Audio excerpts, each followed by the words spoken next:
ya kan? Begitu lihat daun kering yang jatuh, dia wartakan kemuliaan Allah di situ. Cobalah lihat daun kering yang jatuh. Dia begitu mulia, telah memberi kesempatan pada daun yang lain untuk tumbuh. Betul?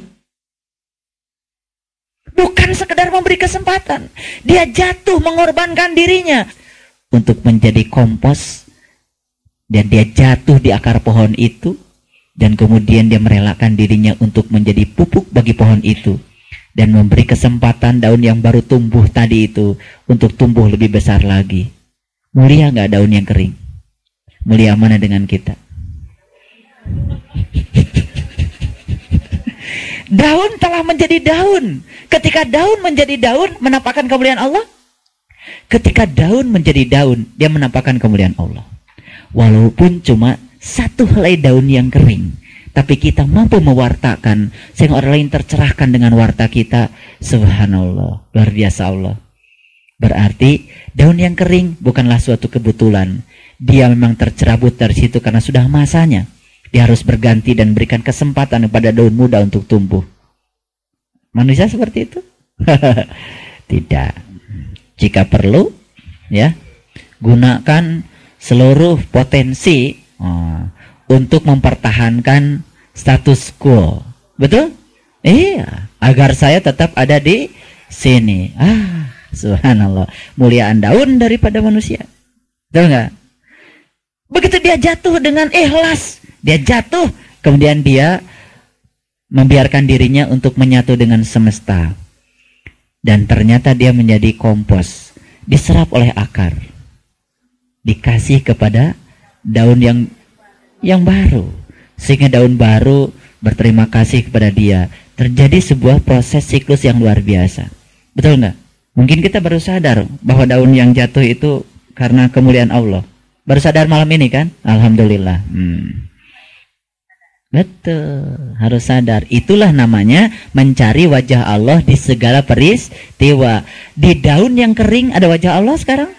Ada. Hidup daun yang kering? Hidup. Bersuara kepada kita? Bersuara. Berbicara kepada kita? Berbicara. Lihat akar saja bersuara. Akar, subhanallah. Dia ngasih makan pada pohon, ngasih makan pada dahan, ngasih makan pada ranting, pada daun, pada buah. Tapi akar tetap saja akar. Dia tetap saja di bawah, tidak pernah pameran. Betul? Iya. Kita baru bikin masjid satu aja udah minta diiklankan di semua televisi. Ya? Akarnya di atas, terbalik.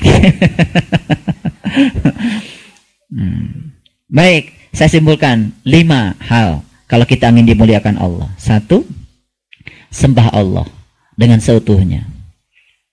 Yang kedua, kasihi orang-orang yang sama-sama percaya kepada Allah. Yang ketiga, berikanlah karunia Allah yang diberikan padamu pada sesama. Yang keempat, harus menjadi seperti orang-orang yang telah dimuliakan Allah. Dan yang kelima, setiap saat wartakan kemuliaan Allah pada siapapun. Maka kita akan menjadi penampakan dari kemuliaan Allah. Di situ kita akan menjadi lantaran orang lain melihat kemuliaan Allah. Kalau semua kita menyadari ini semua, kemuliaan Allah akan nampak. Kalau kemuliaan Allah akan nampak, setiap orang akan ingat sama Allah. Subhanallah. Ini harusnya menjadi gerakan nasional. Jadi mari memulai untuk menampakkan kemuliaannya pada diri kita. Insya Allah, sekecil apapun sumbangan kita dalam kehidupan kita, ya sekecil apapun, pasti Allah akan menghargai ya upaya kita. Karena sekarang ini kan kita sedang berada dalam situasi keputusasaan tentang bangsa yang carut marut.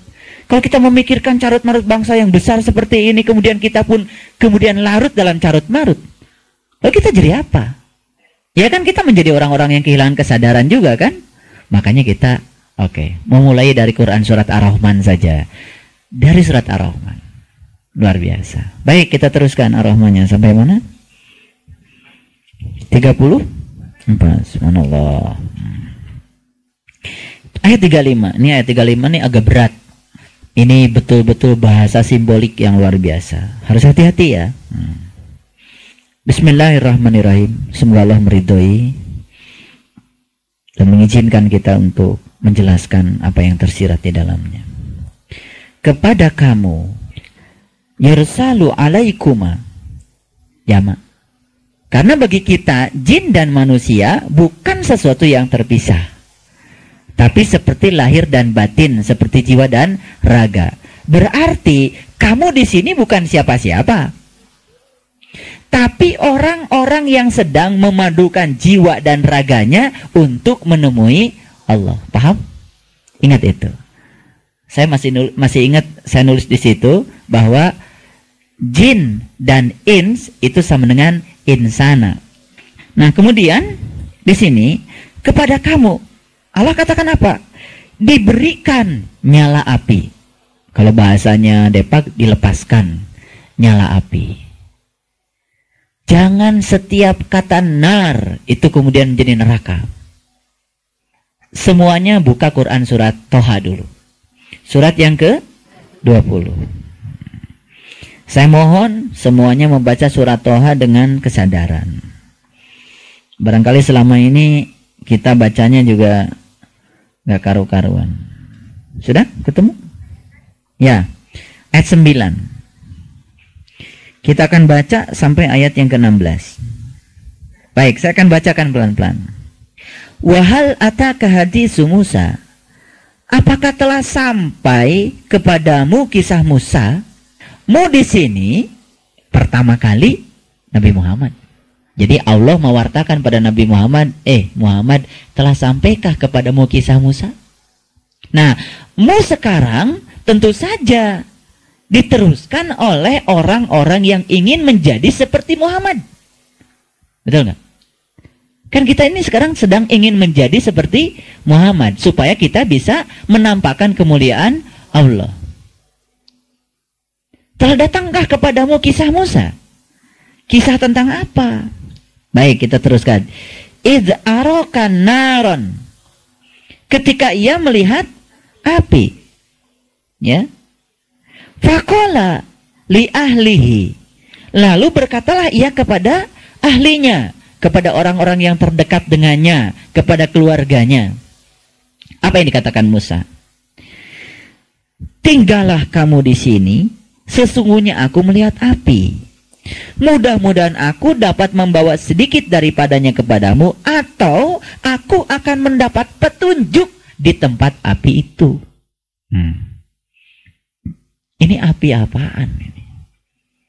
Kok bisa dapat petunjuk di tempat api itu? Jelas kalimatnya di sini, ya. Au ajidu 'alan nar huda. Ya kan? Jadi mudah-mudahan aku mendapatkan petunjuk di tempat api itu. Nah, kemudian maka ketika ia datang ke tempat api itu, ia dipanggil. Ya Musa. Hai Musa. Ketika dia sampai di tempat api itu dipanggil. Jadi yang manggil siapa? Api. Ya Musa. Apa katanya? Ini ana rabbuka. Sesungguhnya aku inilah Tuhanmu. Kata siapa?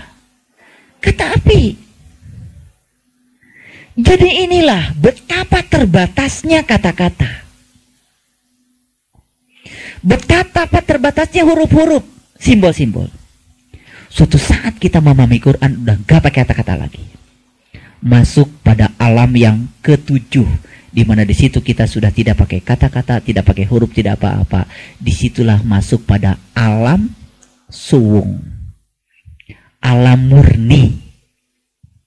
Di alam situ tidak ada nama, tidak ada kata-kata, tidak ada penjelasan.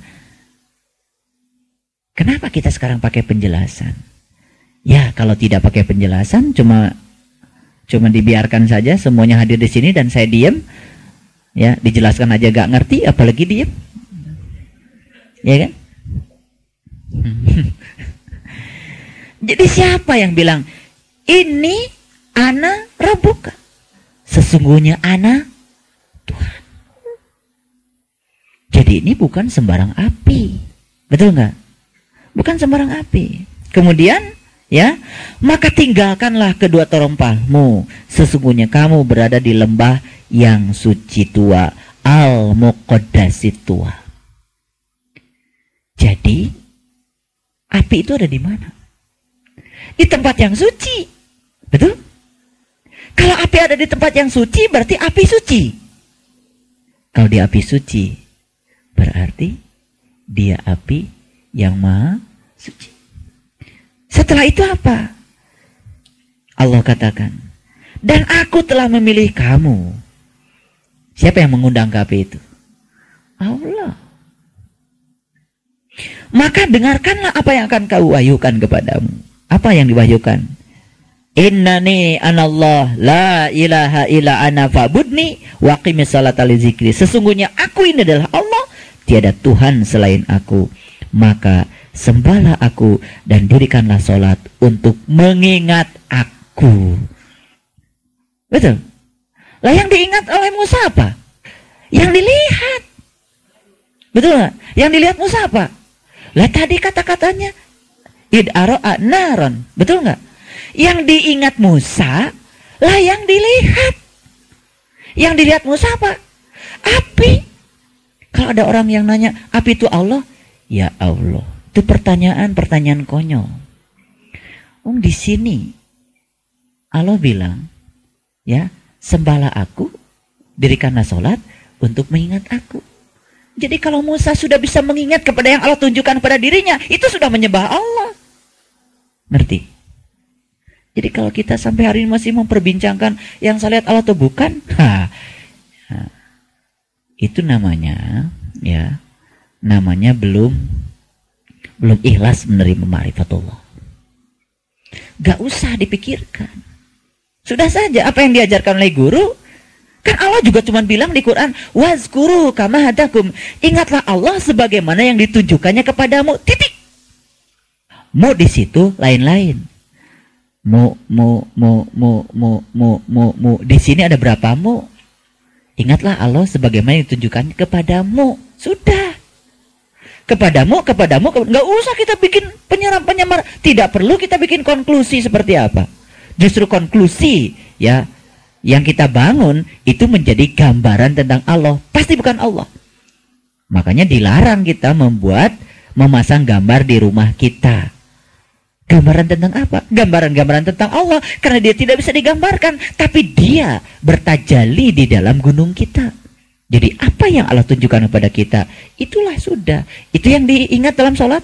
Apakah sama menyembah cahaya atau menyembah Allah? Menyembah Allah. Tapi yang kita ingat apa yang Allah tunjukkan kepada kita. Itulah yang dialami para nabi, para rasul. Makanya pentingnya ngaji itu seperti itu.